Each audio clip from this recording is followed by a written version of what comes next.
नैसर्गिक आपत्ती, बदलतं हवामान आणि वाढता उत्पादन खर्च या सर्व आव्हानांमुळे अनेक शेतकरी कर्जाच्या ओझ्याखाली दबले गेले आहेत.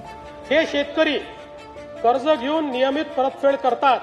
अशा शेतकऱ्यांना प्रोत्साहन देण्याच्या हेतूने नियमित कर्ज परतफेड केलेली असल्यास अशा पात्र शेतकऱ्यांना 50,000 रुपयापर्यंत प्रोत्साहनपर लाभ देण्यात येईल. राज्यातील बँकिंग यंत्रणा सक्षम असावी यासाठी समितीच्या शिफारसीतील निकषानुसार निर्णय घेण्यात येईल. शेतकरी वारंवार कर्जबाजारी न होता त्याला कायमस्वरूपी कर्जमुक्त करण्याचा शासनाचा संकल्प असून याबाबत समितीच्या शिफारसी अनुसार दीर्घकालीन उपाययोजना करण्यात येत आहेत.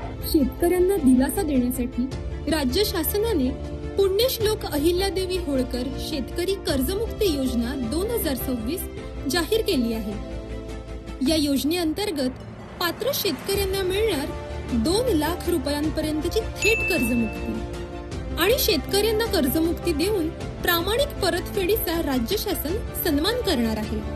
1 एप्रिल 2019 ते 31 मार्च 2025 या कालावधीत घेतलेले आणि 30 सप्टेंबर 2025 पर्यंत थकीत असलेले पात्र अल्प मुदतीचे पीक कर्ज या योजनेत समाविष्ट आहे. योजनेचा आणखी एक महत्त्वाचा भाग म्हणजे नियमित कर्जफेड करणाऱ्या शेतकऱ्यांसाठी प्रोत्साहनपर लाभ. वेळेवर कर्जफेड करणाऱ्या पात्र शेतकऱ्यांना 50,000 रुपयांपर्यंत प्रोत्साहनपर लाभ. ज्या शेतकऱ्यांचे पात्र कर्ज 2 लाख रुपयांपेक्षा जास्त आहे त्यांच्यासाठी वन टाइम सेटलमेंट म्हणजेच OTS ची सुविधाही उपलब्ध आहे. या योजनेचा लाभ राज्यातील सुमारे 56 लाखांहून अधिक शेतकऱ्यांना मिळणार असून यासाठी भरीव तरतूद केली आहे. योजनेची अंमलबजावणी ऑनलाईन पद्धतीने करण्यात येणार आहे. यासाठी शेतकऱ्यांनी आधार प्रमाणीकरण करणे अनिवार्य आहे.